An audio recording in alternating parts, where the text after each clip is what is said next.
welcome back to Red Hawk Media here. We're going to take a look, let's try pausing that. We're going to take a look today at the number of courses that I teach. That would be digital media. We're going to talk about web design, game design, and video production. The whole point of this is just to give a little bit of video supplement to what we're actually doing in class so you can see what we're working on.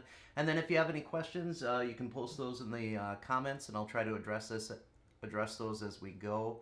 And of course the questions, I'll get to them as I can during the content. You're going to see a little bit of video content. You'll see a little bit of walkthrough on the screen. There's going to be a little bit of going back and forth here. I do plan on going through my schedule like a normal day. So basically I'm going to cover digital media 2 first. I'm going to jump to web design. Then we're going to look at game design and video production. And finally I'll wrap it up with digital media 1. And that'll cover the whole breadth of the day that we normally talk about during school.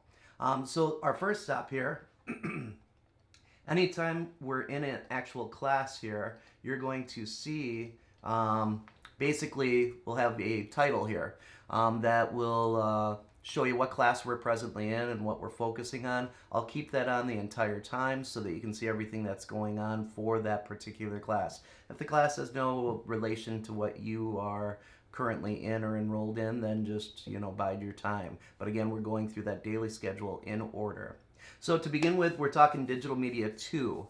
And with digital media 2, right now, we're focusing on actually Unity, and we're looking to install that. And of course, we weren't able to install it before school was out, so now we're going to be hopping onto self-service and going through that process. Here's a little look of what that's going to be like.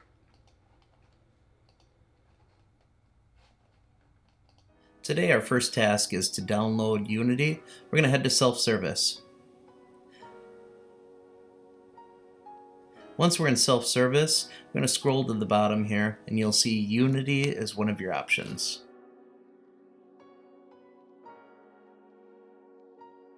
We're going to click install and let it do its thing. It will take a little while, and it will take a little while to download, so plan for that as well. Make sure that your laptop's fully charged for the download because again, it takes a while. We're going to close up self-service. And in order to get to Unity here, we're going to actually head to Finder, open up Applications, scroll all the way to the bottom, and then you'll see a folder called Unity. In the Unity folder, you'll have the Unity app. We're going to open the Unity app. This first window, you're going to use your Gmail, your school Gmail, to actually get signed into this. So you're going to go ahead and click in Sign In with Google, and then go through typing in your school credentials. Once we're in here, we want to use Unity Personal. That's really important, otherwise they're going to try to charge you. And then click Next. And again, I don't use Unity in a professional capacity. We are beginners. And click Next. And we're going to start using Unity. Our first goal is to create a new project, and today is all about just getting set up. So we're going to switch from 3D to 2D. We're going to give this new Unity project a name, and we're just going to call it practice underscore and maybe your last name. Make sure it's saving locally. And then from there, you're going to create the project.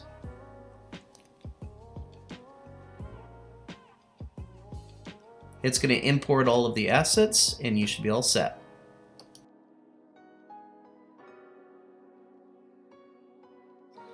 So now we're in Unity. This is the layout. This is the rough start that we're going to begin with. And instead of creating things from scratch to begin with, we're going to work off of a few assets that are pre-made that will help us in our journey here to understand what 2D games are all about. So at the top, we've got some tabs here. We got the Scene tab, the Game tab, and then the Asset Store tab. If for some odd reason your Asset Store tab isn't showing up here, you can go up to the top, you can go to Window, and you can go to Asset Store, I believe. right here, Asset Store, and that'll bring it up. Otherwise, just click on the tab, and it's going to load up here. And I'm going to create this window a little bit bigger in space. Now once you get into the Asset Store here, we're going to do a quick search for 2D standard assets. And I had already typed in this search, so I'm going to just click on that. It's going to bring this up. This is roughly what this is going to look like. Just make sure that it's by Unity Technologies, standard assets for Unity. And we're going to go ahead and click on this. And then we're going to go ahead and download it.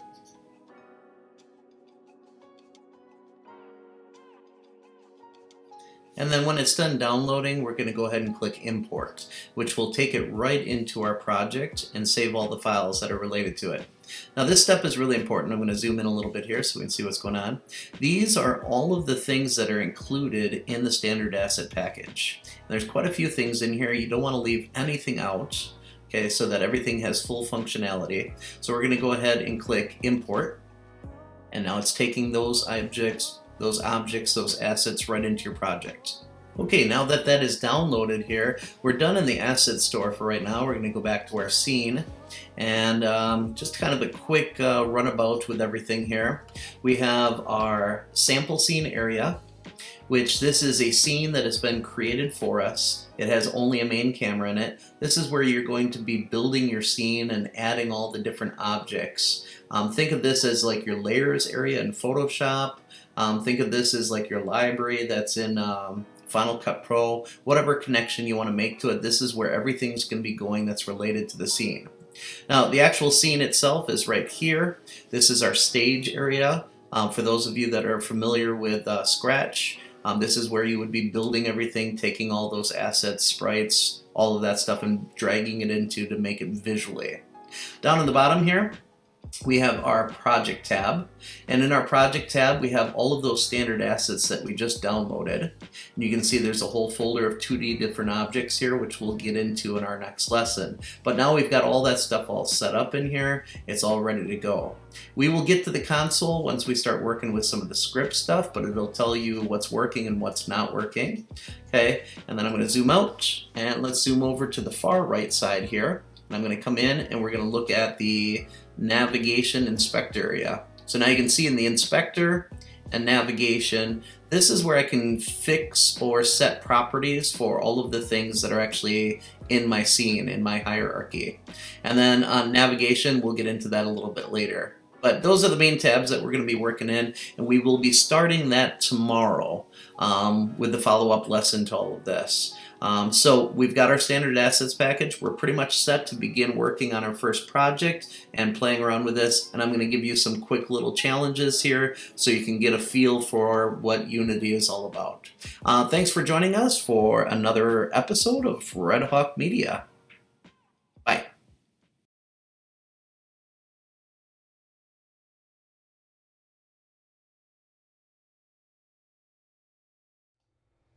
So that pretty much wraps it up here for Digital Media 2. When we come back tomorrow, make sure that Unity is installed and you're ready to roll with those new features there. We're going to go ahead and already start playing with putting together our first little sample game. So have that ready to go. You can kind of follow along with those steps tomorrow when we are back again at 9 o'clock here. Now at this point I'm going to transition.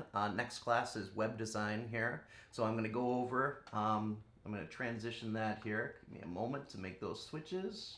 And there's that. And send this on over here. All right, and for web design, what I want to do is kind of take a look at our next steps for working with Red Hawk Media as a client. Remember, you're building a website for Red Hawk Media. You've already had your meetings with the Red Hawk Media CEO.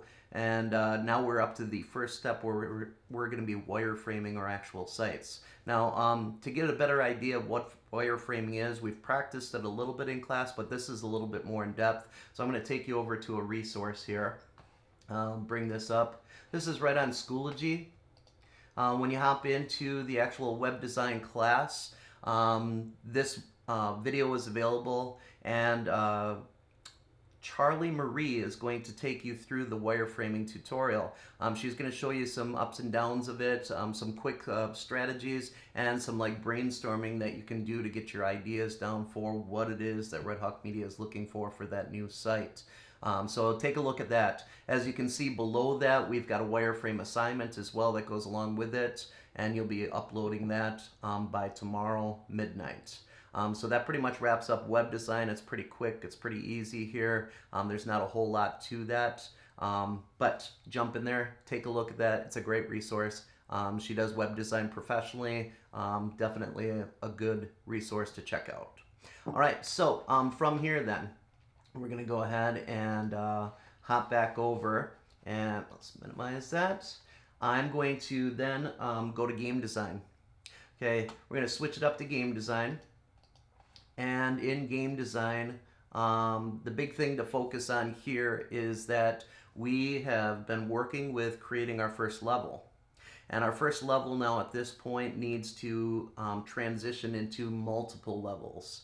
And I want to walk you through a few steps that are crucial to that, show you a really quick, easy script that you can use. And then I'm going to put that script into like a folder that's going to be on Schoology so that you can access it as well. So let's take a look at that. I'm going to bring up Unity at this point. And where are we at? Here we are. All right, so let me put this full screen. And with Unity, I threw together a really simple scene. We've got the 2D standard assets that I used here. We've got a character, and we've got an object that we're going to interact with. So if we take a look at this, we basically have only a couple items in here, a platform character, and then this crate. Now, on the crate itself, if we take a look at that in the inspector over here, you will see that it has a sprite renderer, box collider, that's actual collision that's on it. You'll see that it's got rigid body, so it's got gravity, all right, and physics. And then you will see that there's a box collider 2D that's actually set as a trigger. Okay, now this is the part that we're going to be interacting with, so that the following script at the bottom, the load level script, will actually interact with our player and then kick open the next actual level that we want to load. Now, the only other thing that we have to worry about on here, besides this script, which I'll show you in just a bit, is on our character, we want to make sure that our character has a tag that we can take a look at. In this case, it's player.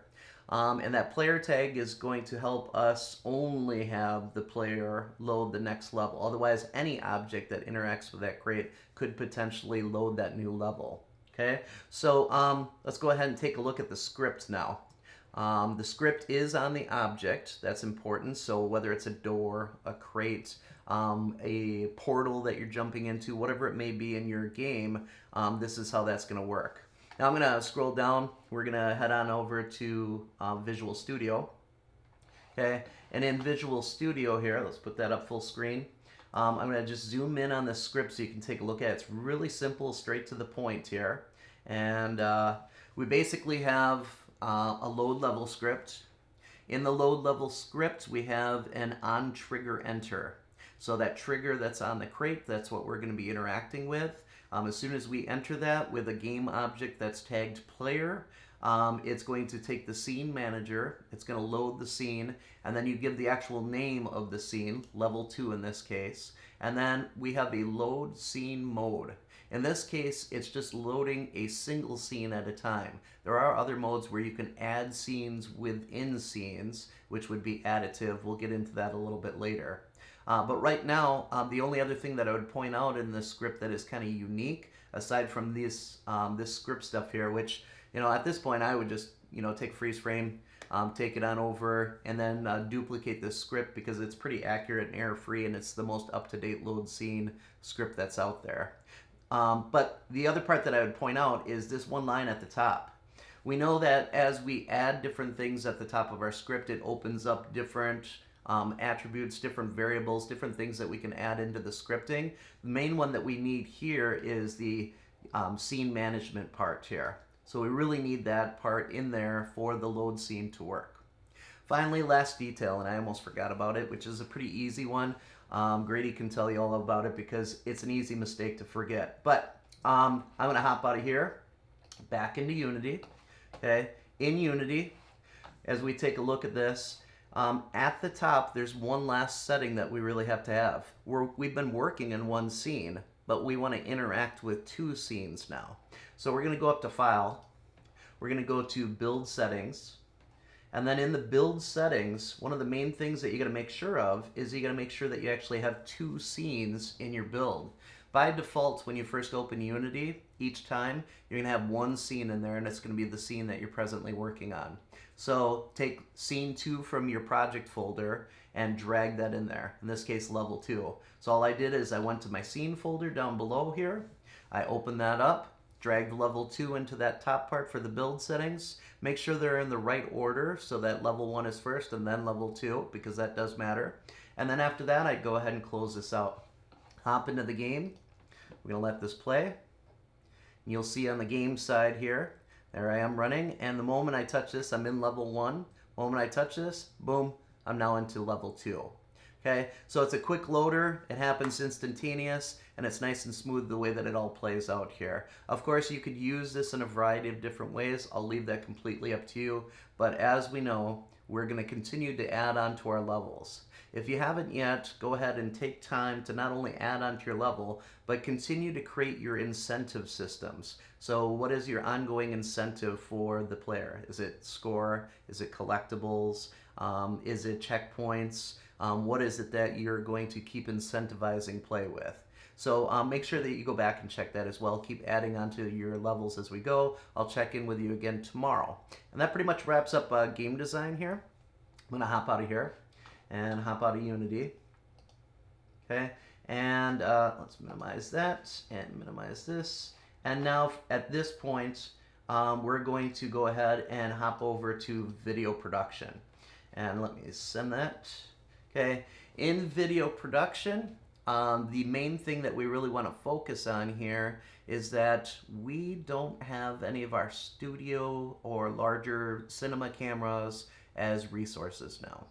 But that doesn't mean that we can't create content, and it doesn't mean that we can't practice. And this whole setup in itself has been great practice for me, something that's outside of the school, something that I had to play around with to figure out if this would even work.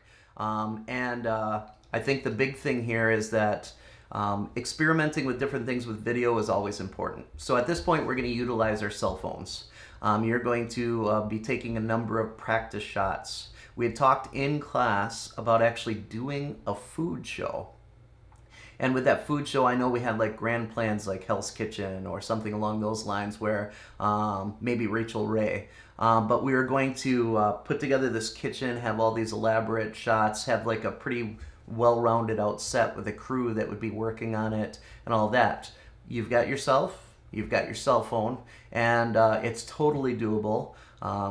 Now that we're at home, we're cooking quite a bit, so I took advantage of that, and here's something that you can take a quick look at. Let me clear this and put this up here and send this on over to you.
So that pretty much wraps up video production there. Hopefully that serves as a pretty good sample of what we can do just using your cell phone, and put that together with some clever editing. Now, I'm not worried about you doing the editing right away. We're going to talk more about that because this is a great opportunity for us to explore instead of Final Cut. We're going to take a look at Adobe Premiere. We've got Adobe Premiere that's available on our laptops, whereas Final Cut isn't. So great chance for us to jump into a new editor and try some stuff out. Your assignment in the immediate is to collect shots. Just get shots. Get lots of shots. And it doesn't matter what you cook. It doesn't have to be super elaborate, but it does have to have lots of shots, lots of different angles, and you have to have creative ways to transition from one step to another. And a lot of that's going to be done with your camera work. So video production, have fun with that. Take your PB&J, your mac and cheese, whatever it may be that you're making here while you're at home, and get some good shots of it, lots of shots, so that you can go through that.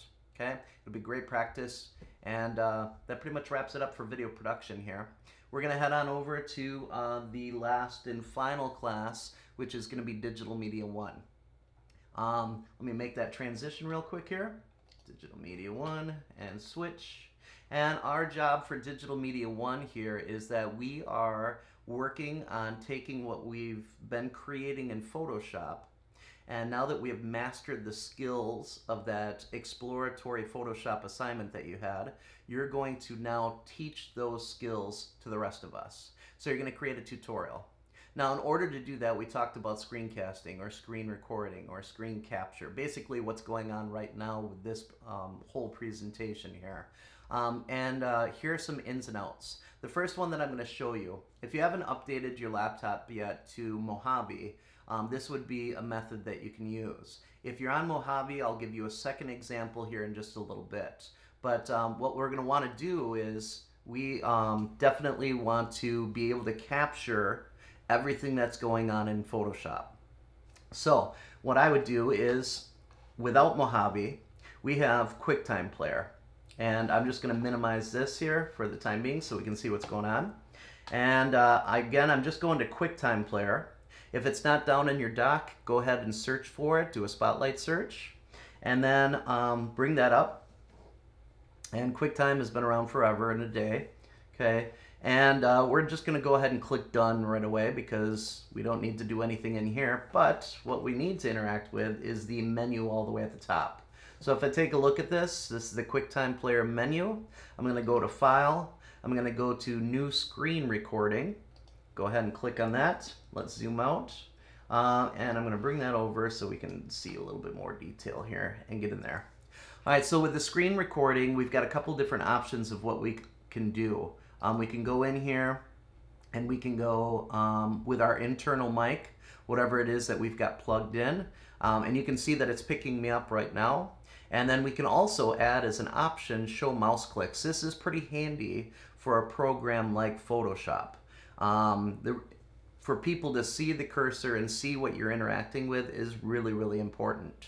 Okay, so I go ahead and I do that. Now let's imagine at this point that I'm hitting record here. And I won't be able to do that because I'm basically screen capturing right now, and it'll probably tax this system and the whole thing will go down. But I hit record, and then it's going to give me some options. I can just click on the screen, and once I click on the screen, I suppose I can show you that part. Okay, it says click to record the full screen, or you can drag to record part of the screen. I recommend recording the full screen. But if you're going to record the full screen, what you're going to want to do is a few things in Photoshop to make this look good. So we're going to zoom out. I'm going to escape out of that, hopefully. Yep, and remind me later. Thank you. And we're going to close up QuickTime so I don't accidentally start recording here. And delete. Okay. And there we go. Now, when I've got this all set up, I can go ahead and start recording ahead of time, get that recording, and then I can take my time because we're going to end up editing this anyway. I'm going to hop into Photoshop, and you can see here's some of the stuff that I created for today's virtual academy here. And what I want to do is I want to remove as much clutter as possible. If there's something that I'm not going to use in Photoshop, I'm going to go ahead and remove it. We know with this new version that they have this whole Learn tab that's over on the right-hand side over here.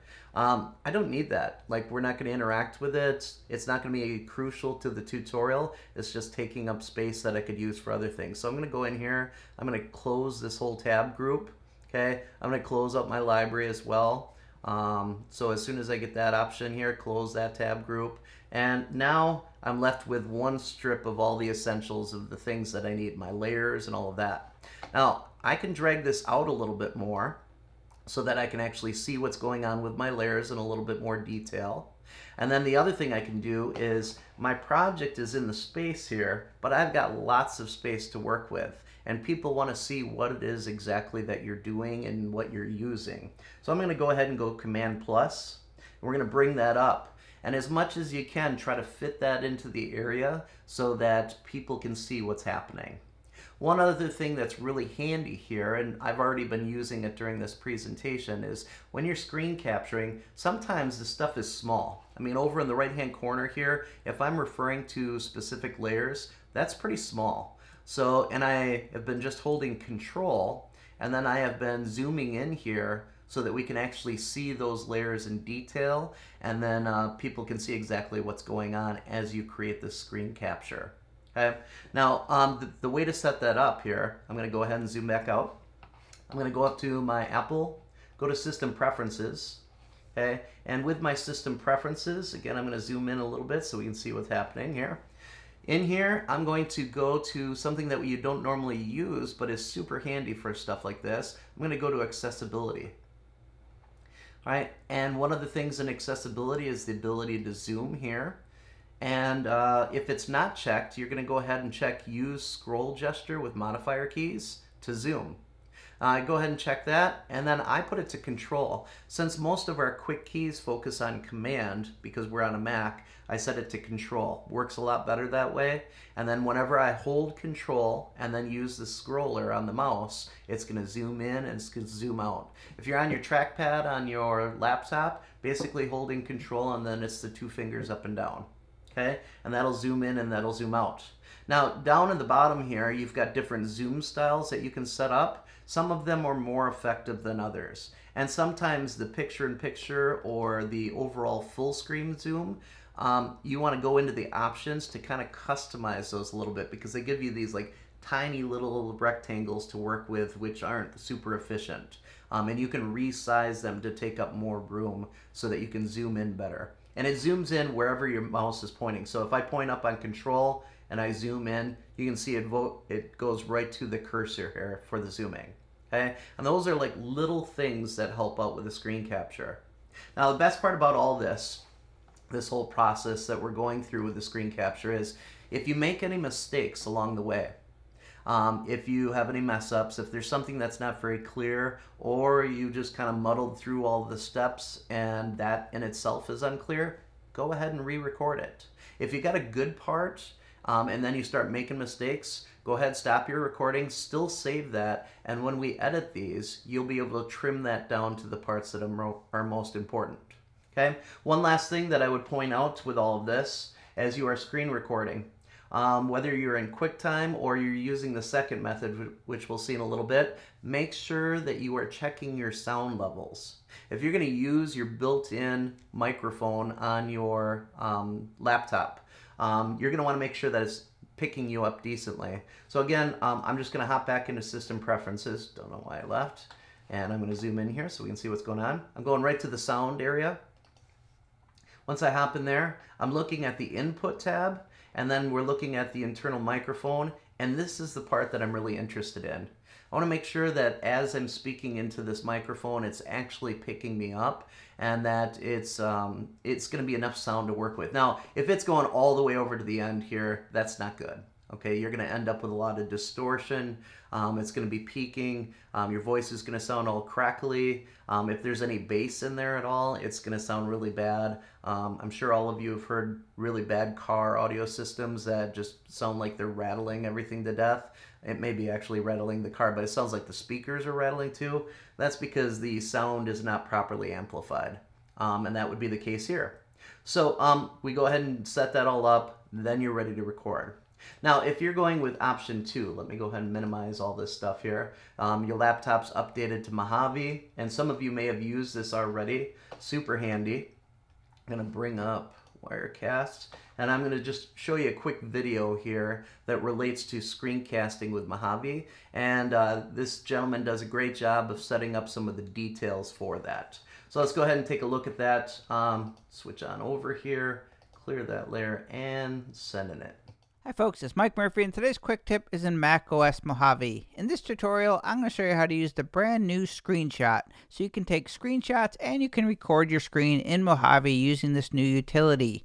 I am using version 10.14 of Mojave for this tutorial. Now you can find screenshot in the utilities folder. If I go into Finder, go into Applications, if I scroll down to the utility folder, there's now a new utility called Screenshot. But the easiest way to access Screenshot is to remember the keyboard shortcut Command-Shift-5. So Command-Shift-5 will launch Screenshot, okay? I've got this box here that I can move around to get the screenshot wherever I want. I can change the size by dragging in the handles from the sides or from the corner. Okay, now let's look at all the options available inside a screenshot. You can find them down here in this little toolbar. This first one, capture the entire screen, is going to take a screenshot of everything visible on your Mac. You can see the cursor turns into a little camera. If I just click on the desktop, it's going to take the photo, or if I come down here, I can choose capture. But I'm just going to click this.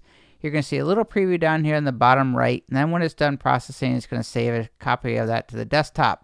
Let's go back. Command-Shift-5 will open up Screenshot, and we'll go to the second one, Capture Selected Window. That is going to look for any open windows or menu bars. I'm just going to click this, the little camera icon. Again, a little preview down here at the bottom right, then it's going to save it to the desktop next to the other one. Let's go back into Screenshot, Command-Shift-5. This is the Capture the Selected Window. Get it to where you want it. Hit Capture when you're done. It's going to take a picture of whatever it sees inside of that bounding box. And we're not done yet. Let's go back in the Screenshot, Command-Shift-5. These last two options here, you can now record your entire screen. That's the first option here, record the entire screen. Everything visible is going to be recorded in video and audio, or you can do a selected portion just like you could in the screenshots. I'll go into full screen here. I'll hit record. Everything I'm doing in here is being recorded, including my voiceover. I'm going to hit stop by clicking up here, this little in the menu bar. You get the preview down the bottom right. When it's done, it's going to save here. Let's hit that video, hit the space bar to preview. Here is being recorded, and boom, including my voiceover. I just recorded a quick screencast. And finally, let's look at the options of Screenshot. Command-Shift-5 to open up Screenshot. You can see there's a little option drop down here. The first one, Save To. Where do you want to save your screenshots and your recordings? You can do these presets, or you can click on other locations and say exactly what directory you want to save it to or what folder.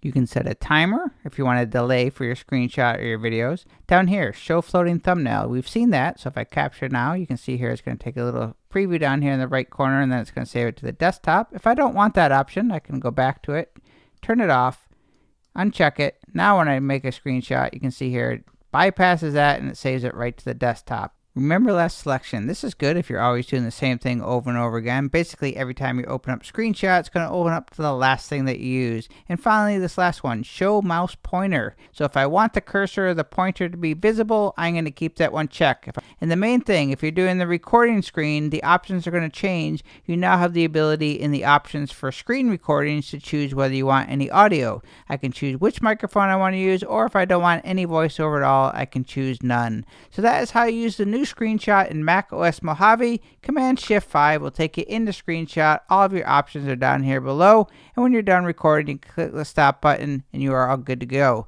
My name is Mike Murphy. That is Screenshot in Mac OS Mojave. Cheers. Hi folks, it's Mike Murphy, and today's quick tip is in Mac OS Mojave. In this tutorial, I'm going to show you how to use the brand new Screenshot. So you can take screenshots and you can record your screen in Mojave using this new utility. I am using version 10.14 of Mojave for this tutorial. Now you can find Screenshot in the Utilities folder. If I go into Finder, go into Applications, if I scroll down to the Utility folder. Alright, so digital media, that pretty much wraps it up for you guys. In the next day here, you want to really work on screen capturing your content, get that all put together. And that'll pretty much be everything that you have to do. Tomorrow there'll be further instructions on what you're going to do with that content. Just worry about doing the screen capturing for now, save it to your desktop, and we'll come back to that tomorrow. Now at this point, it's a great time for me to go ahead and transition over here and answer some questions. Now Will hopped on, dropped a comment in there, Appreciate that, Will. The question pertains to digital media too. Right now, there are a number of people that are trying to turn in their Dreamweaver websites. And those websites are in folders, in your root folder. It's root underscore and then your last name. And then, of course, you've got to turn that in here. And Schoology is being a little problematic about that. So there is a workaround for that. As I'm continuing to learn the file management of Schoology, we'll handle those problems. So for Will and for Rachel, this should answer your question here as far as what's going on. And then I'll check back to the comments to see if there's any other questions. This is a great time to ask, and I can address those right on the fly here so that you're not waiting for a response. And it should be nice and clear and visual here. I'm going to switch this over so we can see what's going on. Okay, on my desktop right now, I have a folder, okay, that's all set up for my website. And this folder is the one that I would need to turn in, and I'm just kind of simulating this whole thing here. So I'm going to go ahead and head on over to Chrome, and I'm going to head over to my Google Drive. And this is the workaround here. I'm going to go into Google Drive, and I'm going to very quickly, up in the new area, I'm going to hop in here and I'm going to do a folder upload. Now that folder upload, of course, is my root folder. Okay, and it asked me here to navigate to that. So I'm going to go over at the top. I'm going to choose root all, and you can see it's got a bunch of different stuff that's in there. Okay, and then I'm going to go ahead and upload that. Okay, upload these 9 files. Okay, go ahead and upload. And hopefully this works because I am streaming at this time, and you know, internet out here in the middle of nowhere isn't so great. I'm lucky to be able to stream here. Less than a minute. Okay, so once this is all uploaded here, the idea is that I'm going to be able to click on the folder and I'm going to be able to get a shareable link. That link is what I'm going to post in Schoology. So you're going to take that link, copy it, post it on in there, and then I should be all good to go. And we're just about there, done with the download, and then we'll take a look at this. All right, and let's go ahead and go to that folder here. Okay, and what I'm going to do is go directly to the folder, and I'm going to go ahead and click Get Shareable Link. Link sharing off. Let's go ahead and turn that on. Okay, and here is a link that I can go ahead and use at this point for that folder. So I go ahead and copy that. I'm going to head on over to Schoology now. Let's get to the right Schoology. Here's your Digital Media 2 assignment. Hop into the web design unit here. Okay, I'm going to go to this website turn in, and that's where I'm going to post that link in there. Now that link should allow me to have access to it, to see the folder, and then interact with it so that I can check out your pages and go through all of your links and see all the content. Make sure the entire folder goes on there though, because if you take only the index file, and this is more towards Rachel because she had this question, if you take the index file and you only put that on there, I'm not going to be able to see anything else. It's going to look like your website is broken. Okay, so add that whole thing on there. I'm just going to check here to see if there's any other questions that I'm missing right now. Wyatt feels like he was robbed for web design. I'm sorry for that, Wyatt. Okay, you guys are big boys. You can handle it. Okay, and there we go. I believe that's pretty much it. I'm going to wrap up the live stream at this point. I'll be back again tomorrow from 9 o'clock to 10 o'clock. If you missed the live stream at any point, as I instructed in classes and as the emails have said as well, this is all available. Let me hop on out of here. Boop, boop, boop. And minimize. And here we are. And send that on over. And clear this. And there we go. And if you have any questions, feel free to message me on Schoology and get a hold of me so that I can address those questions tomorrow on the live stream. If you get me today, I'll be able to add that into the stream for tomorrow and then simulate anything that you need to see. Otherwise, I thank you for joining me in these interesting times. This is another day of Red Hawk Media Virtual Academy. Bye.